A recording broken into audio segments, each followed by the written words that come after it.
الصلاة والسلام على أشرف الأنبياء والمرسلين وعلى آله وأصحابه وأهل بيته رضوان الله تعالى عليهم أجمعين أما بعد فأعوذ بالله من الشيطان الرجيم بسم الله الرحمن الرحيم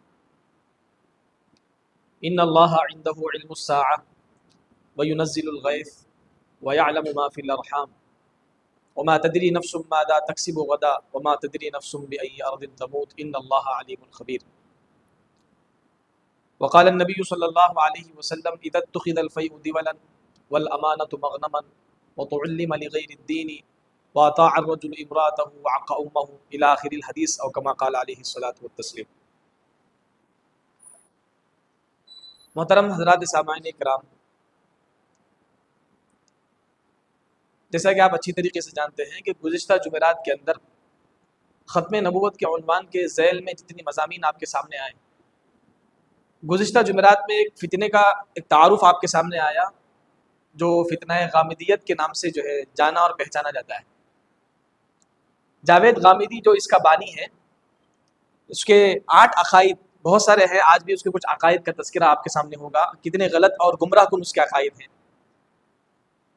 لیکن ان عقائد سے پہلے ایک چیز کی طرف میں آپ کو لے کے جاتا ہوں۔ شاید ختم نبوت کی ان تمام سیریز میں وہ چیز کی طرف میں آپ کو توجہ نہیں دلایا۔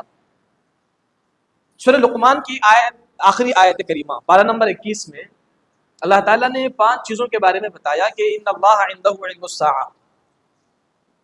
یہ پس منظر ذرا ذہن میں رکھ لیں کہ یہ 5 چیزیں جن کا خصوصیت کے ساتھ تذکرہ ہوا ہے، اس کے تعلق سے ایک حدیث مبارکہ میں اللہ کے نبی صلی اللہ علیہ وسلم نے فرمایا کہ خمس لا يعلمهن الا اللہ، 5 چیزیں ایسی ہیں جس کا علم صرف خداوند کو ہے، اللہ تعالیٰ کے علاوہ یہ علم کسی کو حاصل نہیں ہے۔ علماء نے ان باتوں کو علم غیب میں شمار کیا ہے۔ ان میں سب سے پہلی چیز جو اللہ تعالیٰ نے جس کا تذکرہ کیا ان 5 میں، ان اللہ عنده علم الساعہ، کہ بے شک اللہ کے پاس قیامت کا واقع اور اس کا نازل ہونے کا وقت، اس کا صحیح دن، اس کا صحیح میعاد، اس کا علم اللہ کے پاس ہے۔ قیامت کب آئے گی، کیا حالات ہو قیامت سے پہلے، اور قیامت کس وقت جو ہے آئے گی، علامات قیامت تو اللہ کے نبی صلی اللہ علیہ وسلم نے بتا دی ہیں، وہ علیحدہ چیز ہے۔ لیکن قیامت جو متعین وقت پر آئے، اس کا علم صرف جو ہے اللہ رب العزت ہی کو ہے۔ اور دوسری چیز جو اللہ تعالیٰ نے اس آیت کریمہ میں بتایا، وَيَعْلَمُ مَا فِي الْأَرْحَامِ، ماں کے پیٹ میں بچہ ہے یا بچی ہے، اس کا علم بھی اللہ کو ہے۔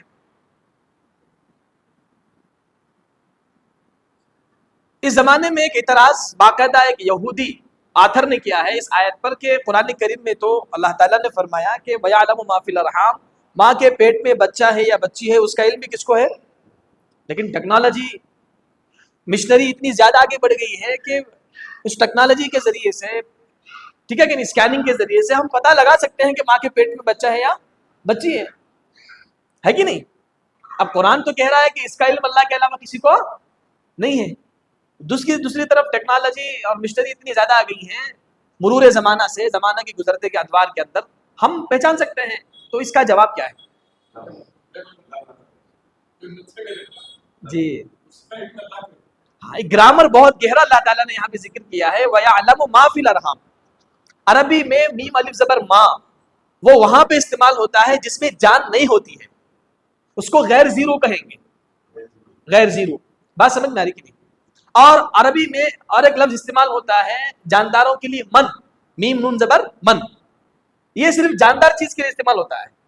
جب دو اچھی طریقے سے آپ کو گرامر سمجھ میں آیا، ماں کا استعمال وہاں ہوتا ہے جو غیر جاندار چیز ہے، من کا استعمال وہاں ہوتا ہے جو جاندار چیز ہے۔ قرآن کریم میں ماں ارشاد فرمایا ہے، من ارشاد نہیں فرمایا۔ آپ کا اعتراض اس وقت صحیح ہوتا جب اللہ نے یوں فرمایا ہو وَيَعْلَمُ مَن فِي الْأَرْحَامِ، کہ ہم ٹیکنالوجی کے ذریعے سے ہم پہچان سکتے ہیں، تو بات آپ کے اعتراض کی سمجھ میں آتی، کیونکہ من جاندار چیزوں کا استعمال ہوتا ہے، اور آج کی ٹیکنالوجی بچہ بننے کے بعد، جان پڑنے کے بعد پتا چلتا ہے کہ یہ بچہ ہے یا بچی ہے۔ قرآن تو کہتا ہے ماں، جس شوہر کی پرائیویٹ پارٹ سے، اس کے شرمگاہ سے نکلنے والا منی کا نطفہ جب عورت کے رحم مادر میں پہنچتا ہے، کوئی دنیا کی ایسی ماں کی جو ہے یا باپ کی دلاری ٹیکنالوجی ایسا بنائے جو اس نطفے کو لے کے سرچ کر کے بتائے کہ اس سے بچہ پیدا ہوتا ہے یا بچی، قیامت تک پیدا نہیں ہو سکتا۔ تو اللہ نے فرمایا کہ وَيَعْلَمُ مَا فِي الْأَرْحَامِ، ماں کے پیٹ میں نطفہ جو پہنچتا ہے اس سے بچہ کا پیدا کرنا، اس کا علم بھی اللہ رب العزت کو ہے۔ بچی کا پیدا کرنا اس کا علم بھی اللہ رب العزت کو ہے۔ وَيُنَزِّلُ الْغَيْثَ، بارش کب نازل ہوگی، کون سا جائے وقوع ہوگا، کہاں نازل ہوگی، دکھنے میں آثار بارش کے آئیں گے لیکن بارش ادھر نہیں، اطراف کے علاقوں میں پڑ رہی ہے۔ وہیں قرآن کریم میں اللہ تعالیٰ نے جب ایک قوم کا عذاب کا تذکرہ فرمایا قرآن کریم کی ایک آیت کریمہ میں آپ کو ایک چیز بتاتا ہوں قرآن کریم کی اس آیت کے حوالے سے۔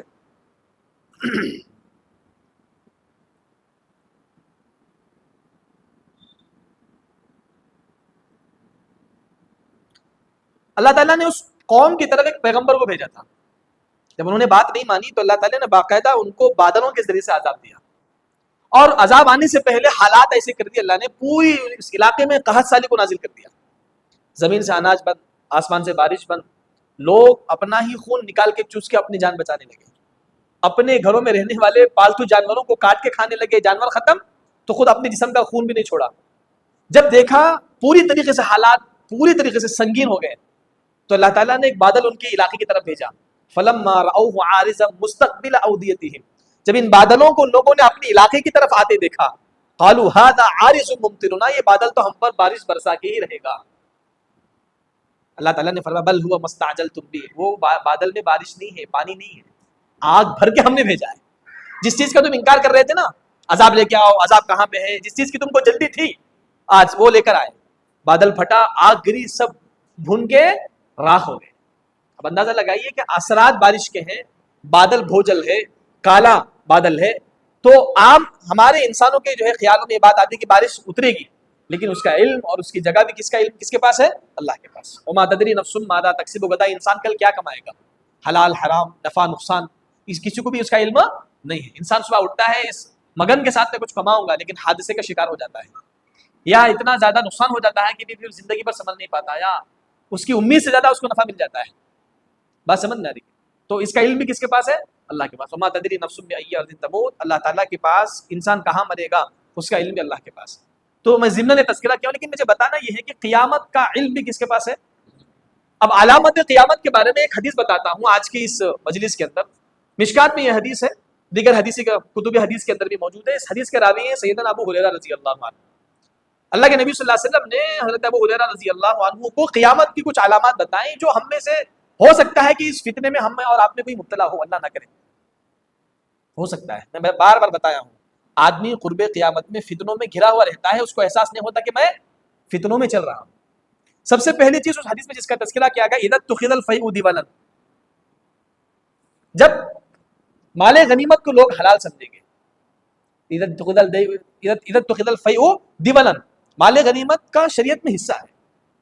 وَاعْلَمُوا أَنَّمَا غَنِمْتُمْ، لوگوں جان لو کہ تم نے جو مال غنیمت حاصل کیا ہے، سورہ انفال پورے مال غنیمت کے طور پر نازل ہوئی ہے، پارہ نمبر 9 میں، اور اس کا کچھ حصہ 10ویں پارے کے اندر بھی ہے۔ فلاں مجاہد کو یہ حصہ دیا جائے گا، فلاں کو دی، اگر کوئی سوار ہو کے لڑ رہا ہے اس کا الگ حصہ ہے، کوئی پیدل ہو کے لڑ رہا ہے اس کا الگ حصہ ہے، سپہ سالار کا الگ حصہ ہے، امیر المؤمنین کا الگ حصہ ہے، تو الگ اس کے حصے ہیں۔ اب بجائے اس کو مال غنیمت کو ازروئے شریعت، جیسے کہ ہم وراثت کیسے تقسیم کر لیں، ہمارے اور آپ کی وراثت کا حال کیا ہے، وہی تو ہم نے کمپرومائز کے ذریعے سے وراثت تقسیم کر لی ہے نا، جبکہ ازروئے شریعت ہماری وراثت تقسیم نہیں ہوئی ہے۔ ایسا مال غنیمت کو جو ہے آپسی رضامندی سے تقسیم ہونے لگے۔ والامانۃ مغنما، لوگ امانت کو مال غنیمت سمجھ کر ہڑپیں گے۔ امانت کا زمانہ تو خواب و خیال بھی نہیں رہا، جس کے پاس امانت رکھی جاتی ہے واپس پوچھنے پر اس کا انکار کرتا ہے، یا امانت میں خیانت کی جاتی ہے۔ والزکوٰۃ مغرما، زکوٰۃ کو مالدار لوگ تاوان سمجھ کے ادا کریں گے۔ بہت ٹیکس، جیسا آدمی ٹیکس بھی خوشی سے دیتا ہے، تو مغرمن کا مطلب ہے ٹیکس کے انداز میں بوجھ سمجھ کر زکوٰۃ کو لوگ ادا کریں گے۔ آج ہو رہا کہ نہیں ہو رہا ہے؟ کتنے مسلمان نمازی ہیں، روزے دار ہیں، حاجی ہیں، زکوٰۃ کے فتنوں میں اٹکے ہوئے ہیں، اور یہ میں جن چیزوں کا تذکرہ کر رہا ہوں نا حدیث کی روشنی میں، یہ سب فتنے ہیں۔ یہ سب کیا ہے؟ فتنے۔ کیوں؟ آگے حدیث میں بات آپ کے سامنے آئے گی۔ والزکوٰۃ مغرما، زکوٰۃ کو مالدار لوگ کیا سمجھیں گے؟ ایک بوجھ، ایک تکلیف سے جو ہے ادا کریں گے۔ وَتُعُلِّمَ لِغَيْرِ الدِّينِ، امت کا، علماء کا طبقہ بجائے رضائے الہی کے علم دین کو حاصل کرنے کے، وہ مرجع خلائق کے لیے، لوگوں کی واہ واہ کے لیے، اپنی علمی شان بڑھانے کے لیے، تکبر کے لیے حاصل کرنے لگیں گے۔ یہ بھی فتنہ ہے۔ یہ علماء، مفتیاں اور بڑے بڑے اکابر جتنے بھی ہیں، یہ سب کے سب جو ہے اس جملے کے ذیل میں آ سکتے ہیں اگر ان کی نیت میں خرابی ہے۔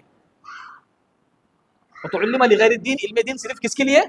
معرفت خداوندی کے لیے ہم کو حاصل کرنا ہے، کوئی اور اس کا مقصد نہیں۔ حدیث میں ہے نا، ہم نے پڑھا، جو آدمی علم جاہلوں پر بڑائی حاصل کرنے کے لیے، جاہلوں سے مناظرہ کرنے کے لیے حاصل کرتا ہے، یہی علم قیامت کے دن اس کے خلاف حجت بنتا ہے۔ تو علم کس کے لیے حاصل کرنا ہے؟ معرفت خداوندی، معرفت الہی کے لیے۔ علم کے ذریعے سے اللہ کی پہچان ہوتی ہے۔ وَأَطَاعَ الرَّجُلُ امْرَأَتَهُ وَعَقَّ أُمَّهُ، آدمی اپنی بیوی کی اطاعت کرے گا، ماں کی نافرمانی کرے گا۔ آج ہو رہا کہ نہیں ہو رہا ہے؟ وَأَدْنَىٰ صَدِيقَهُ وَأَقْصَىٰ أَبَاهُ، دوستوں یارانہ میں یاروں کو اپنے قریب کر رہا ہے، باپ کو دور کر رہا ہے۔ باپ کے پاس بیٹھنے کے لیے آدھا گھنٹہ بھی ٹائم نہیں ہے ہمارے پاس، لیکن یاروں میں، دوستوں میں، گپ شپ میں، کھیل میں، کود میں گھنٹوں وقت لگائیں گے، اور باپ کسی کام کے لیے بلا رہا ہے تو اس کے سر پر جو بھی نہیں رنگتی۔ اب بتائیے کہ وہ نوجوان جو دوستی اپنی چیز ہے، الحب فی اللہ والبغض فی اللہ کی بنیاد پر ہماری دوستی ہونی چاہیے۔ دوستی ایسی لوگوں کے ساتھ ہو جس کے ساتھ دوستی کرنے سے دین میں اضافہ ہوتا ہو، ایسی دوستی نقصان نہیں ہے۔ جس کے ساتھ دوستی کرنے سے اللہ کی یاد تازہ ہوتی ہو، جس کو دیکھنے سے خدا یاد آتا ہو، اور ماں باپ کے حقوق بھی ادا ہو رہے ہوں اس کے ساتھ ساتھ، یہ دوستی کیا نہیں ہے، اچھی ہے، مستحسن ہے، قابل تعریف ہے بجائے۔ لیکن عموماً آج ہمارا سماج کا جو طبقہ ہے دوستوں کو بنانے کا، باپ کو دور کیا جا رہا ہے، دوستوں کو قریب کیا جا رہا ہے۔ وظہرت الاصوات فی المساجد، مسجدوں میں دنیا کی باتیں زور و شور سے ہونے لگیں گی، لڑائی مسجدوں میں، مسجد کی پراپرٹی کے مسئلے، جھگڑے مسجدوں میں، متولیوں کے جھگڑے مسجدوں میں، ہر طرح کا جھگڑا کہاں ہو رہا ہے؟ مسجد کے اندر ہو رہا ہے، اور مسجد کے اندر بلند آواز کرنے پر حدیث میں ممانعت آئی ہے۔ بس سمجھ لیں گے، اب اندازہ لگائیں کہ جو فتنوں کا تذکرہ آپ کے سامنے آ رہا ہے، وظہرت القیناء فی المعازف وکثرت الشرب الخمر والزنا، شراب عام ہوگی، زنا عام ہو جائے گا، اور اسی طریقے سے ناچنے بجانے کے آلات زیادہ ہو جائیں گے۔ یہ زمانہ جو چل رہا ہے یہ وہ فتنے ہیں جس کا دور دورہ ہے۔ تو اس لیے ان تمام فتنوں کا تذکرہ کرنے کا مقصد یہ ہے کہ کہیں اگر ان 10-15 فتنوں میں جو تذکرہ مذکور ہوئے ہیں اگر ہم مبتلا ہیں تو اپنے آپ کو بچانے کی فکر کریں۔ دوسری چیز، ہمارا جو ٹاپک تھا آج کا، اصل میں غامدی کے گمراہ کو نقائد کا جو ایک سلسلہ چل رہا تھا گزشتہ جمعرات سے، تو اس کا ایک عقیدہ اس نے بیان کیا اپنی کتاب برہان نامی کتاب میں۔ اس نے کہا کہ شراب پینے پر، زنا کرنے پر جو سنسار کیا جاتا ہے، اگر زانی اور مزنیہ، زنا کرنے والا مرد، زنا کرنے والی عورت دونوں اگر غیر شادی شدہ ہیں، کیا لگائیں گے؟ ان کو کوڑے لگوائیں گے۔ ایک کوڑا اگر ہاتھی پر بھی پڑے گا تو ہاتھی چھنگاڑ دے۔ آج ہمارے ضعیف بدن اس کو برداشت بھی نہیں کر سکتے۔ اگر سوچو نا، اگر امارت اسلامیہ ہوتی، خلافت اسلامیہ ہوتی، اللہ کا قانون نافذ ہوتا تو مسلمانوں کے دماغ ٹھکانے لگیں گے۔ کتنے مسلمان زنا میں مبتلا ہیں، جوان بچے، کالجوں میں پڑھنے والے، اسکول میں پڑھنے والے، جاب کرنے والے، ہر طرح کا نوجوان زنا میں مبتلا ہے۔ اور یورپین نے جو ڈیفینیشن بیان کیا ہے زنا کا، کسی بھی لڑکی کو زبردستی اس کی مرضی کے بغیر اس کے ساتھ سیکسول ریلیشن بنانا، یہ زنا ہے۔ اگر وہ خود راضی ہے تو کیا جائز ہے؟ اب یہ اس کی جو ہے تہذیب سے متاثر آدمی کیا ہوتا ہے، زنا میں مبتلا ہو جاتا ہے۔ آج کل ہمارا ایجوکیشن بھی اسی کی طرف کھینچتا چلا جا رہا ہے، ٹھیک ہے کہ نہیں؟ خیر اللہ حفاظت فرمائے۔ تو اس نے کہا کہ زنا کی سزا، شراب پینے پر جو سزا ہے وہ شریعت میں کوئی سزا نہیں ہے، بلکہ بعد کے قاضیوں نے اس کو اپنی طرف سے گھڑا ہے۔ حدیث میں صاف ہے، قرآن میں صاف ہے، الزانیۃ والزانی فجلدوا کل واحد منہما مئۃ جلدہ، زانی اور زنا کرنے والے ہر ایک کو 100 کوڑے لگاؤ، قرآن میں سورۃ النور۔ اب یہ جاوید غامدی تو کہتا ہے کہ بھئی یہ تو کوئی شریعت میں حد وقت کوئی سزا ہی نہیں ہے زنا کی۔ لگتا تو ایسا ہے کہ وہ اسی کی جو ہے نسل ہے اور اسی کی جو ہے اولاد ہے۔ اب اندازہ لگائیں کہ شراب پر سزا نہیں، زنا پر سزا نہیں ہے۔ شریعت میں حدود ہے، حد سریقہ، چوری کرنے پر حد ہے، حد زنا، زنا کرنے پر حد ہے، اور اسی طریقے سے جو ہے حد شرب خمر، شراب پینے پر حد لگائی جائے گی۔ یہ حد ہے، قرآن کریم کے اندر بیان کیے گئے ہیں۔ اب 10واں عقیدہ اس کا جو اپنی کتاب میں لکھا ہے برہان نامی، اسلام کے اندر فساد فی الارض، قتل نفس کے علاوہ کسی بھی جرم کی سزا قتل نہیں ہو سکتی۔ کسی بھی جرم کی سزا کیا نہیں ہو سکتی؟ قتل۔ فساد فی الارض ہے کیا؟ فساد فی الارض کوئی بھی آدمی اپنے اخلاق کے ذریعے، بگڑے ہوئے اخلاق کے ذریعے معاشرے کو خراب کرتا ہے یا پورے ماحول کو خراب کرتا ہے، اس کو قتل کر سکتے ہیں، باقی کسی اور کو قتل کی سزا شریعت میں نہیں ہے۔ قرآن کریم میں اللہ تعالیٰ نے فرمایا کہ اگر کوئی تمہاری آنکھ پھوڑ رہا تو اس کی آنکھ پھوڑ سکتے ہو، والعین بالعین والانف بالانف، ناک پھوڑ رہا ہے اس کی ناک پھوڑیے، والانفس بالانفس، جان جا رہا ہے، جان اگر قتل کر رہا ہے تو قاتل کو بھی کیا کیا، اس کے بدلے میں قصاص میں قتل کیا جائے گا۔ قرآن کریم میں قصاص کا حکم کیوں رکھا گیا بھائی؟ اگر قاتل کو معاف کرے، توبے کے ذریعے سے اگر معافی ہو جائے گی، حدود قائم نہیں ہوں گے تو پھر قتل کا بازار گرم ہوگا۔ ایک مومن نے کسی مومن کو قتل کر دیا، کیا سزا اس کی شریعت میں؟ قصاص ہے۔ نہیں، اگر قصاص کو نکال دیں گے اور یہ کہیں گے کہ خون کر رہا اسلام میں نہیں ہے اور توبہ کر لے معافی ہو جائے گی تو قتل کے بازار گرم ہو جائیں گے۔ روزانہ کوئی نہ کوئی قاتل اٹھے گا. اگر ایک قاتل کی گردن کاٹی جائے گی, اس کو قصاص دیا جائے گا, تو دوسروں کی عقلیں کیا ہوں گی؟ ٹھکانے لگیں گی. تو شریعت میں جتنی حدود ہیں وہ دوسرے اس پر قدم نہ اٹھائیں, ان کو روکنے کے لیے, ان کو روکنے کے لیے وہ قدم. اور 11واں عقیدہ جاوید غامدی کہتا ہے قرآن کریم میں صرف ایک قرات ہے, باقی قراتیں وہ امت کا اور عجمیوں کا فتنہ ہے. حدیث پاک ہے, اللہ کے نبی صلی اللہ علیہ وسلم نے فرمایا انزل القرآن علی سبعۃ احرف, قرآن کو اللہ نے 7 زبانوں پر نازل فرمایا, 7 حروفوں پر. اور قرات 7 مشہور قراتیں ہیں. ہمارے یہاں تو سنی نہیں جاتی اور پڑھی بھی نہیں جاتی, ہمارے یہاں کے اماموں نے مزاج بھی نہیں بنایا. آپ جائیے گجرات کے علاقوں میں, ہر فجر کی نماز میں الگ امام کی روایت پڑھیں گے. کچھ امام کے نام کم از کم آپ کے علم میں آئے. امام حمزہ ایک امام ہے, امام کسائی ایک امام ہے قرات کے, اور امام عاصم جن کے ایک شاگرد ہیں حفص اور ایک شاگرد ہے شعبہ. ہمارا تقریباً دنیا کا 60 سے 70% حصہ بروایت حفص پڑھتا ہے. آپ قرآن اٹھا کر دیکھیے, آپ جو قرآن پڑھتے ہو, میں جو قرآن پڑھتا ہوں, پورا ہندوستان جو قرآن پڑھتا ہے, پورا ایشیا قرآن پڑھتا ہے, وہ کون سی روایت میں؟ بروایت حفص پڑھتا ہے, بروایت حفص. یہ ان کے استاد تھے امام عاصم. یہ امام ہے. اللہ تعالیٰ نے جیسا امت کو, پوری امت کے لوگوں کو 4 مسالک پر جمایا, حنفی, شافی, مالکی, حنبلی, اور اسی طرح قرات کے اندر بھی اللہ نے 7 اماموں کو پیدا فرمایا. یہ نبی کے زمانے میں خود پڑھی گئی قراتیں ہیں. ایک مثال لیتا ہوں. ایک صحابی قرآن پڑھ رہے تھے, حضرت عمر رضی اللہ عنہ کو ان کا پڑھنا پسند نہیں آیا, غلط لگا, بظاہر غلط لگا. گریبان پکڑ کے, جلیل تھے نا, جلالت تھی, گریبان پکڑ کے گھچیٹتے ہوئے اللہ کے نبی علیہ السلام کے دربار میں لے کے گئے, یا رسول اللہ قرآن غلط پڑھتا ہے. اللہ کے نبی صلی اللہ علیہ وسلم کہ کیا پڑھا, پڑھو. انہوں نے پڑھا تو اللہ کے نبی صلی اللہ علیہ وسلم کہ ٹھیک پڑھا ہے. پھر اللہ کے نبی نے حضرت عمر بن خطاب رضی اللہ عنہ تم پڑھو. عمر بن خطاب رضی اللہ عنہ نے جیسا سیکھا تھا ویسے پڑھا, تم نے صحیح کہا ہے. بات سمجھ آ رہی کہ نہیں؟ تو عربوں میں کچھ حروف نکلتے نہیں کچھ علاقے اور قبیلے والوں کے لیے. بات سمجھ میں کہ ایک قبیلہ ہے, قبیلہ ذہن میں نہیں آ رہا, وہ قبیلہ میم زیادہ نکالتا ہے. کیا نکالتا ہے؟ وہ قبیلے والوں کے اندر فا اور کچھ حروف علماء نے بیان فرمایا, اس کو ان کے پروننس نہیں ہوتے, ان کی جگہ میم پڑھی ہے. الفاظ حروف کے بدلنے سے جو 7 قراتیں حدیث سے ثابت ہیں, علماء نے اس کو مدون کیا ہے. ایک قرات کوئی مائے کلال مجھے ایسا بتا دے کہ اس حرف کے بدلنے سے معنی بدل جائے اور نماز فاسد ہو جائے, کوئی مائے کلال نہیں بتا سکتا ہے. 7 سال ہم نے اس قرات 7 کو پڑھا ہے.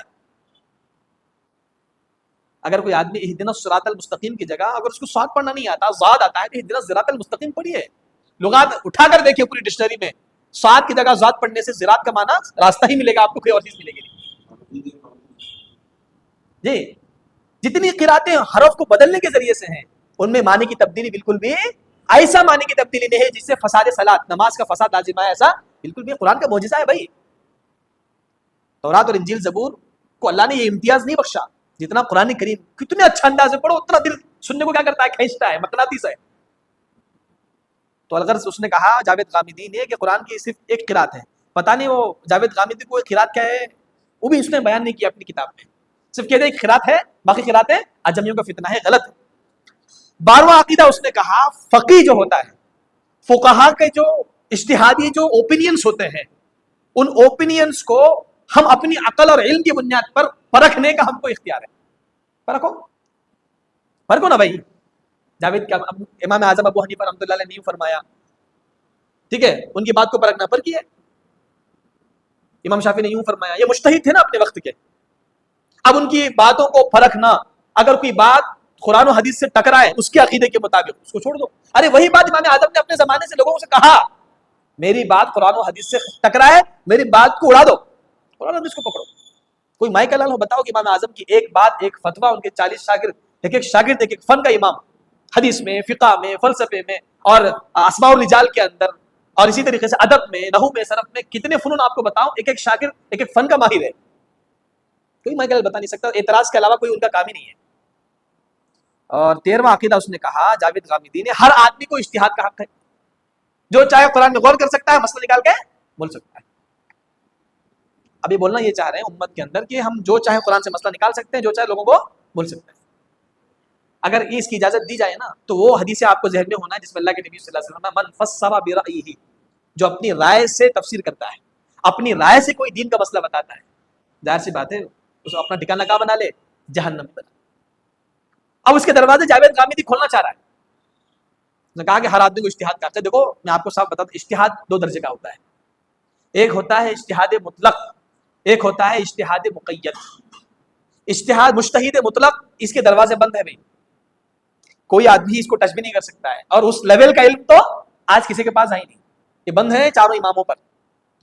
اجتہاد مجتہد مقید، ہر آدمی جس کو اللہ نے اتنا علم دیا ہو، چاروں مسالک پر اچھی طرح اس کو دسترس حاصل ہے، مسلک شافی پر بھی اچھی طرح اس کو گرپ ہے، مسلک مالکی پر بھی گرپ ہے، مسلک حنبلی پر بھی گرپ ہے، حنفی پر بھی اچھی طرح گرپ ہے، لیکن احادیث اور اس کے پاس دلائل اتنے زیادہ ہیں، وہ اپنا کیا کر سکتا ہے، اجتہاد بنا سکتا ہے. تو کچھ مسائل میں وہ اس کی اجازت ہے، ہر مسئلے میں نہیں.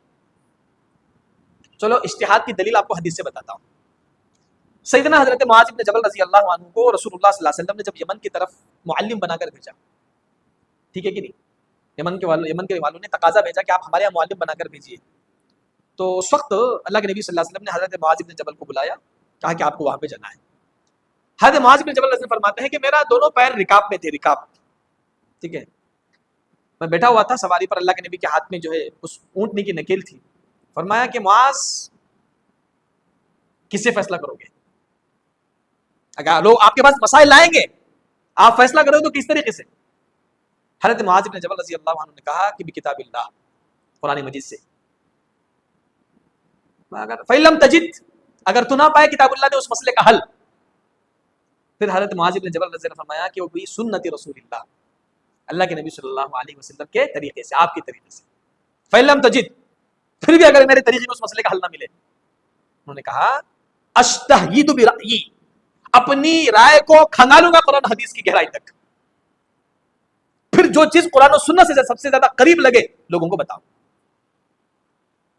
اب یہاں پہ ان لوگوں سے میں پوچھنا چاہتا ہوں جو مجتہد کی تقلید کا انکار کرتے ہیں،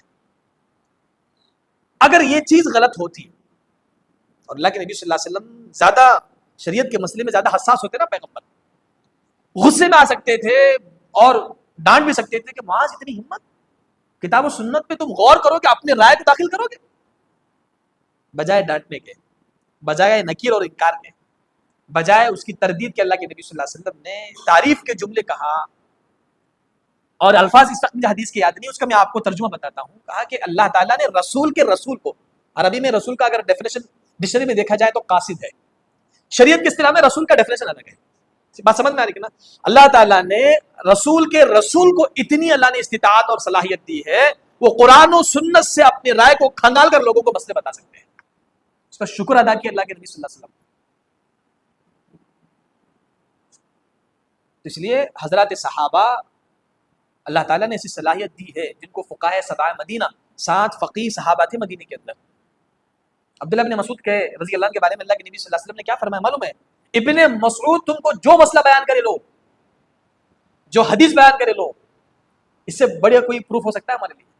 سارے پورے مسلک حنفی کا پورا دار و مدار ابن مسعود رضی اللہ عنہ کی روایتوں پر ہے، اور ان کے پس منظر میں نے آپ کو فضیلتیں بتائی کہ یہ وہ شخص ہے جن سے مسئلہ پوچھنے، فتویٰ پوچھنے اور ان سے حدیثیں لینے کی گواہی خود کون دے رہے ہیں؟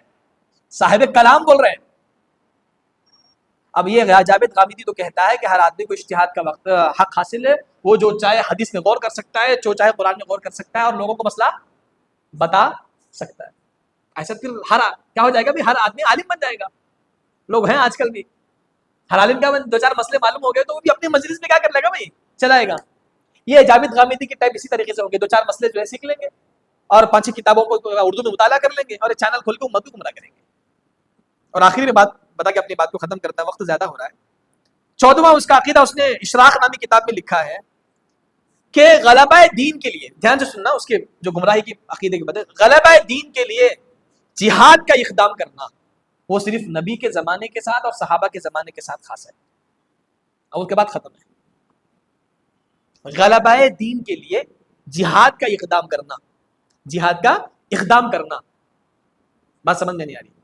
جہاد سمجھتے نا، اس کا اقدام کرنا کس کے لیے؟